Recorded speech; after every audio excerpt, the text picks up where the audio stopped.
Hi, my name is Zhongwan Ha. I'm talking about fiber bundle codes, a quantum code whose code distance is beyond the square root of the code length. This is based on joint work with Matt Hastings and Ryan O'Donnell. So let me define the problem first. We're talking about the quantum error correcting codes rather than classical error correcting codes. And as any code, there are typical three parameters. The first one, n, is the code length, the number of physical qubits that comprises your code. And k is the number of logical qubits. And d, the code distance, is defined by the maximum of the following. If you want to act, if one wants to act on the code space, then one must touch at least d qubits.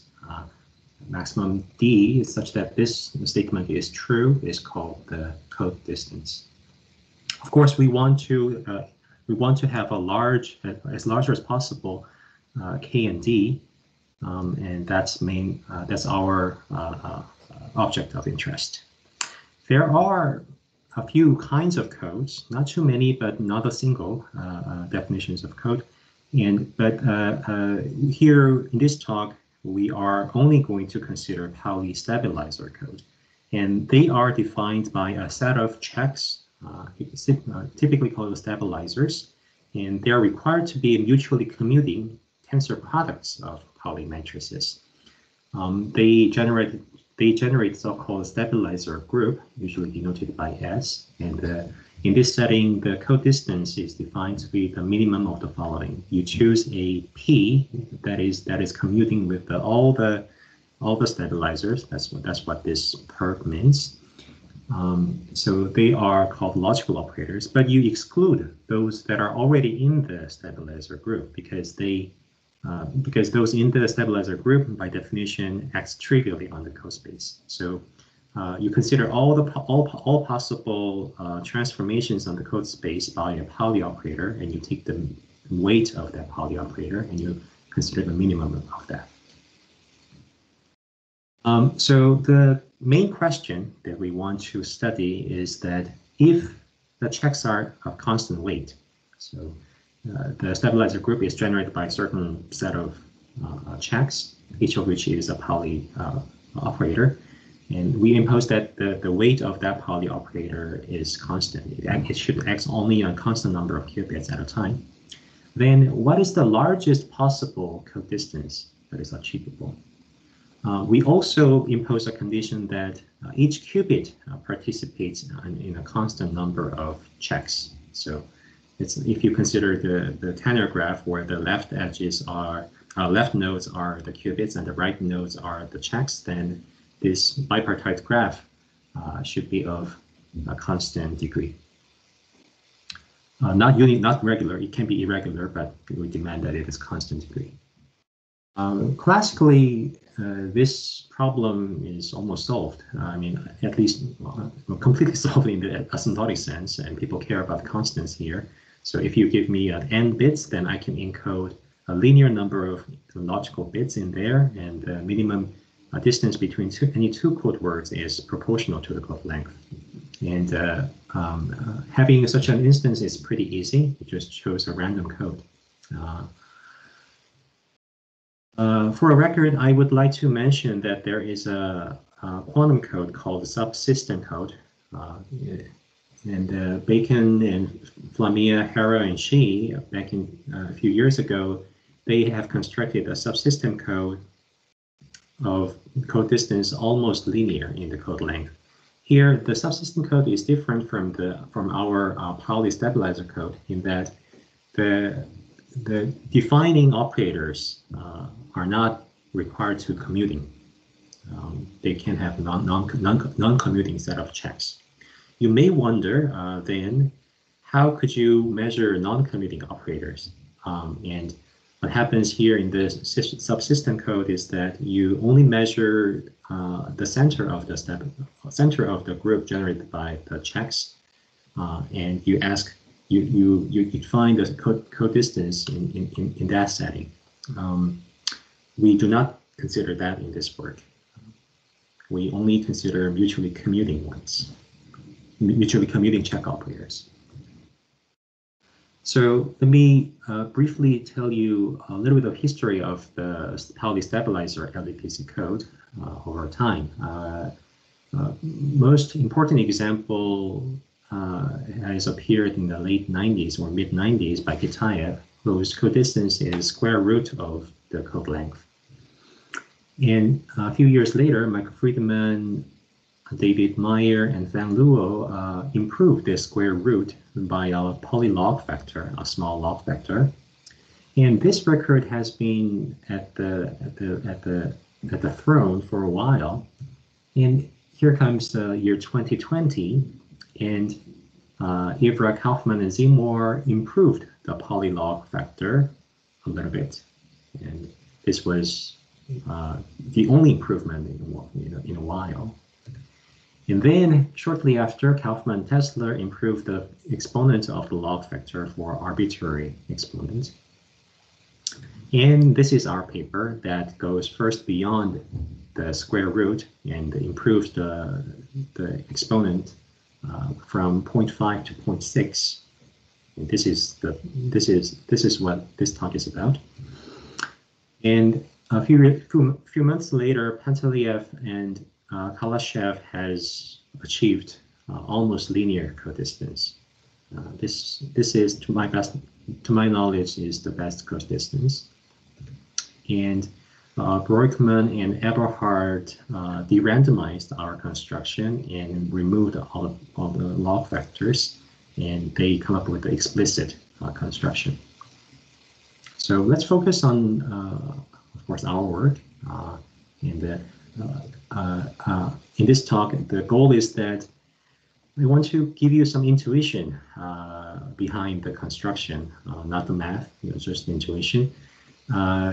So I want to tell you that how to think of the codistance as a geometrical object called systole, and then and separately I will try to introduce what the fiber bundle is, and lastly this is the main goal, and main goal that I want to convince you that the fiber bundle is helpful in achieving large codistance, large systole.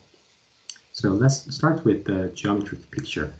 Here's the most important example of toric code. You have qubits on every edge in this square lattice.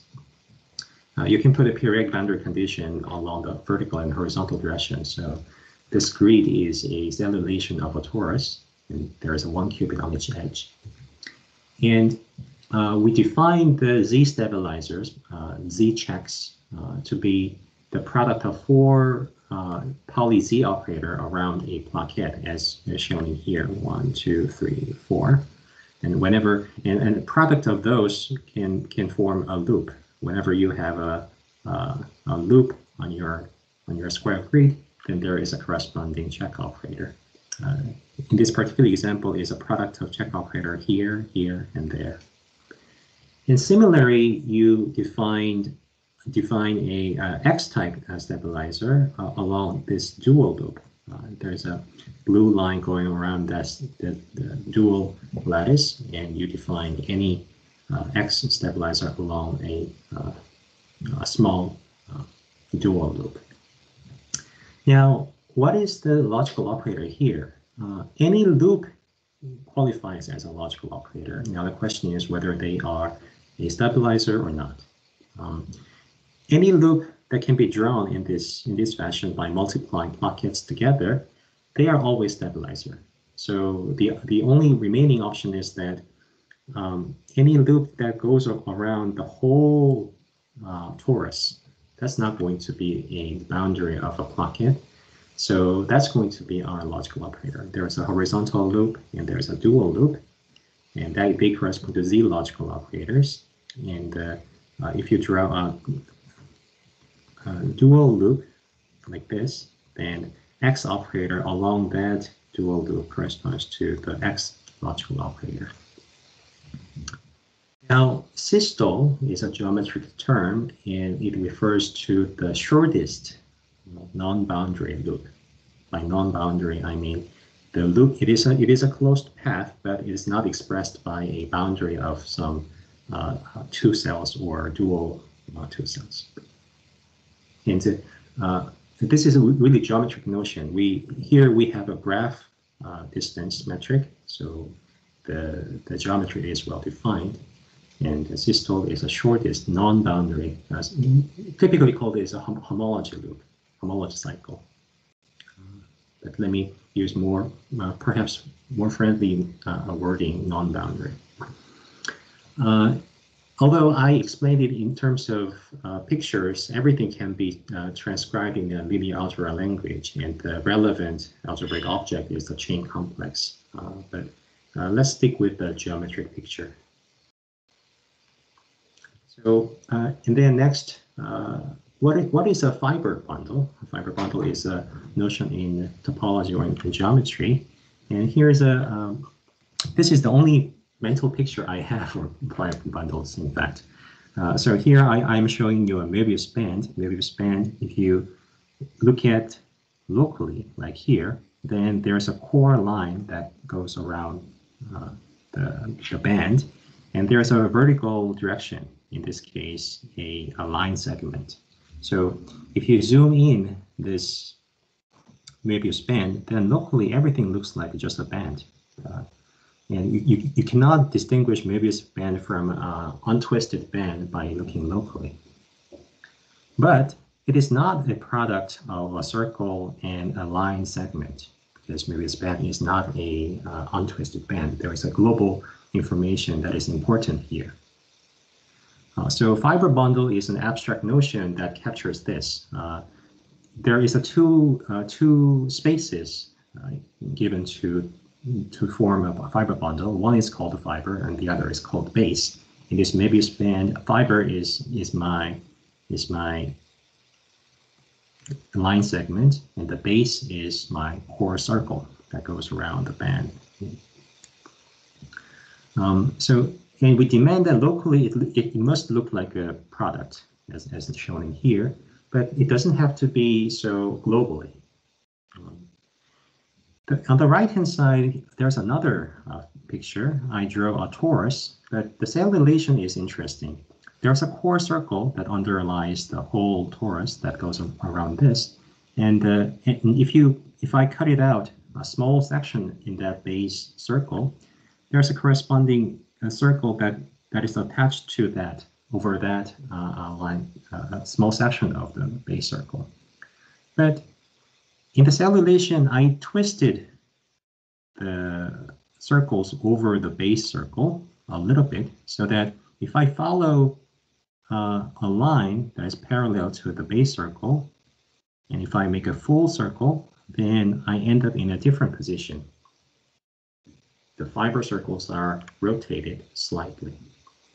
So let's imagine, well, let's examine this slightly twisted torus more carefully. So instead of drawing a three-dimensional picture on the right upper corner, I ironed out all the cells and placed in the plane. And I just imposed the periodic boundary condition by this blue line here.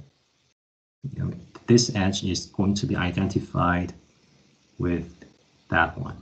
And similarly, this edge is identified with that one that is one below. But on the vertical direction, I just insist on the usual, the easiest boundary condition. This edge here is connected to the bottom one directly. And we can define the toric code in this twisted square lattice in the same fashion. For each small plaquette, I define the Z stabilizer, and for each dual plaquette, I define an X stabilizer. What is the Z logical operator? The Z logical operator is the systole. The shortest. I'm sorry, Z logical operator is a homologically non-trivial loop, non-boundary loop, and the codistance will be the shortest of all. Along the vertical direction, nothing has been changed. If I draw a long non-boundary loop along the vertical direction, then that is a logical operator, and the weight of that has not been changed, is not affected by my twisted boundary condition. But what about the horizontal system? Let me follow the horizontal line, and in order for this to be a loop, the boundary, this point and that point must meet. But if I follow my boundary condition, this point ends up here, and endpoint do not match. How can I make a closed loop? Well, the simplest choice is that I insert a vertical edge. So this kinked line, well, kinked only because I drew it on a plane like this. This line is my shortest loop. You can prove it rigorously. Why it has to be the shortest? Well, in order for the horizontal loop to be a loop, there has to be, a linear number of horizontal edges, and this is an example. But my boundary condition prohibits that the two edges at the straight horizontal line to meet at on the other hand. And so there must be at least one vertical edge, and that increases the length of the horizontal system. So I have improved code distance along horizontal direction by 1. Of course, this is a bit of a misnomer, but because the code distance is supposed to be the minimum over all possible things. So since the vertical system has not been changed, the code distance, strictly speaking, stays the same. But this simple boundary condition change gave us something. It increased the horizontal system distance by 1.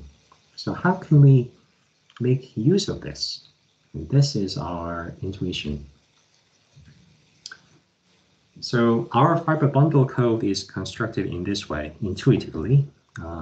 Here I am trying to make a connection to the previous Tori code.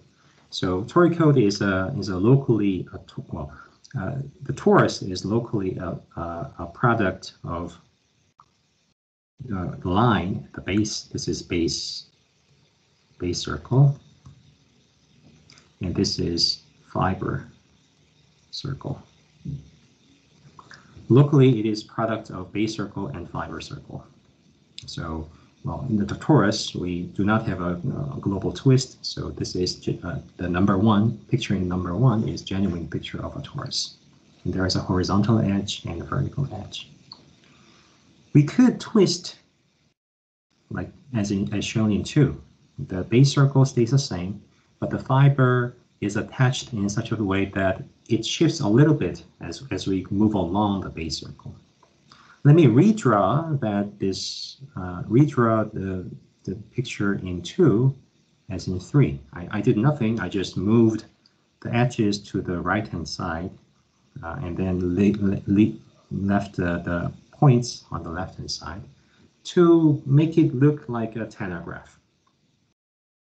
And correspondingly, the fiber, the local section of the fiber is local portion of the fiber bundle is depicted in the number 3 figure. Well, since we're doing the discrete mathematics, not necessarily topological spaces, there's nothing prevents me to declare that, oh, my 3-edge thing is my line segment. There's nothing wrong with that. So generalizing, thinking of the torus in this way, we generalize it as follows. We change the base circle, base space, as a random tanagraph. The edges are now in the base circle are now represented by red dots here.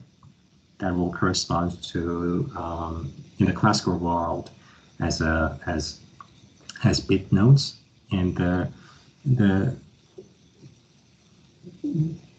black dots in the base circle is now depicted as black dots in the random base. This will correspond to classical checks in my tanagraph. So the random base is basically a classical code. Now I bring the same circle fiber along the vertical direction. That has not been changed. But I want to introduce the twist on every possible path. So over each point in the base, there is a circle in the fiber. There's a fiber circle. And as I move along the base, the fiber circle twists a little bit. Why does it help? Why does it help? So review my previous remark on the twisted torus. The vertical boundary condition is not changed, so the vertical boundary condition is still a circle. There's nothing special about it. But as you move along the horizontal direction, the circles are attached with a slight twist. Okay, and we have discussed that the horizontal systole is now elongated by one vertical edge. So let's repeat with a slightly more abstract language. We started with where did that horizontal systole come from? We started with a non-boundary cycle on the base, which is in this case just the full base circle, and then we lifted. We tried to mimic this base non-boundary circle in our bundle. But because of the twist, the endpoints do not meet.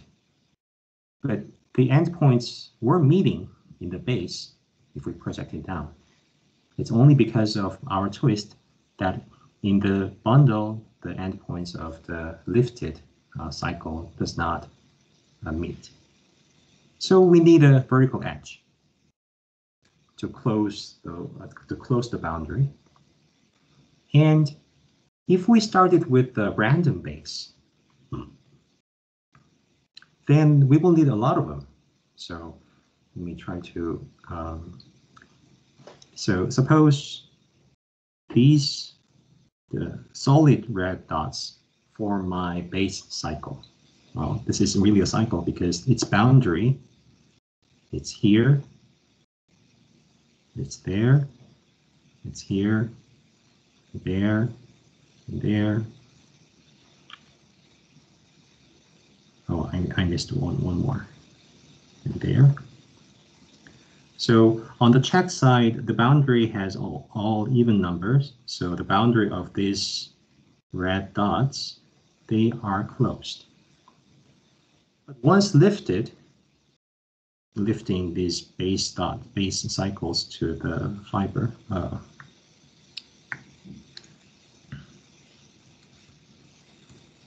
once I lift it, then the boundary points is not guaranteed to meet. And if I lift it with some random lifting, with a random twist, then there's no structure. And it is very unlikely that the two boundary points are always aligned. And that means we will have to insert some vertical edge to make this lifting into a boundaryless cycle. And there is an increase in weight due to these connecting vertical segments.